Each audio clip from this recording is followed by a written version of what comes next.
The night the mountains moved. In the winter of 1556, the Shanxi province was a land of quiet beauty. Jian, a young scholar in training, stood outside his family's home, carved into the soft Loess Hills. He watched the moon hang low over the Wei River, thinking about the exams he would take in the spring. The air was biting and still, the kind of cold that makes the world feel brittle and frozen in time. Inside their cozy dwelling, Jian's younger sister, Mei, was busy preparing for the next day. They lived in a yaodong, a traditional cave house that kept them warm in the winter and cool in the summer. Mei laughed as she teased Jian about his books, her voice bright against the backdrop of the crackling fire. They felt safe, nestled deep within the earth they had trusted for generations. At midnight on January 23rd, the silence was shattered. A roar louder than 1,000 thunderstorms erupted from deep beneath their feet. The earth didn't just shake, it heaved like a wounded beast. Jian was thrown from his bed as the very walls of the cave began to groan and buckle. The ground he had always known as solid was suddenly as fluid as the sea. The ceiling gave way. Mei screamed as the heavy soil of the Loess Hills collapsed inward. In an instant, the home they loved became a tomb of suffocating dust and darkness. Across the region, hundreds of thousands of people were experiencing the same nightmare. The hills themselves were melting away, sliding into the valleys and burying entire villages in seconds.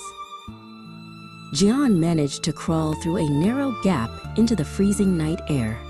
When he turned around, the hill where his home had been was gone. In its place was a jagged scar of raw earth.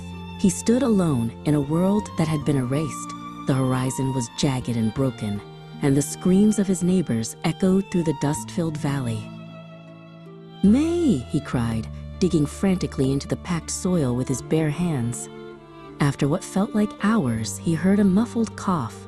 He clawed at the earth until he saw the fabric of Mei's sleeve. With a final, desperate heave, he pulled her from the suffocating darkness.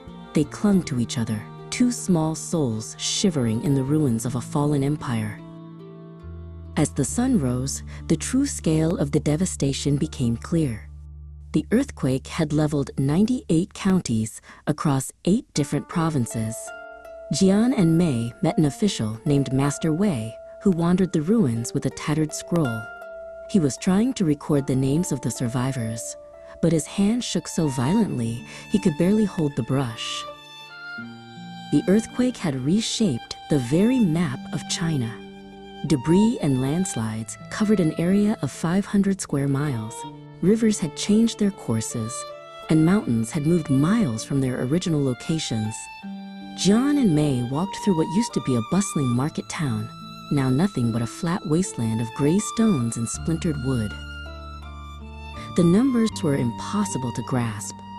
By the time the counting was done, it was estimated that 830,000 people had lost their lives. It was the deadliest earthquake in the history of the world. Jian and Mei sat by a makeshift campfire, sharing a meager piece of bread. They weren't just mourning their home, they were mourning an entire civilization that had been swallowed by the earth. But even in the shadow of such a catastrophe, life began to stir. Jian and Mei joined other survivors to clear the roads and plant new seeds. They realized that while the earth could take everything they owned, it could not take their will to endure. Together, they planted a single sapling in the middle of the debris, a small green promise that Shanxi would one day rise again.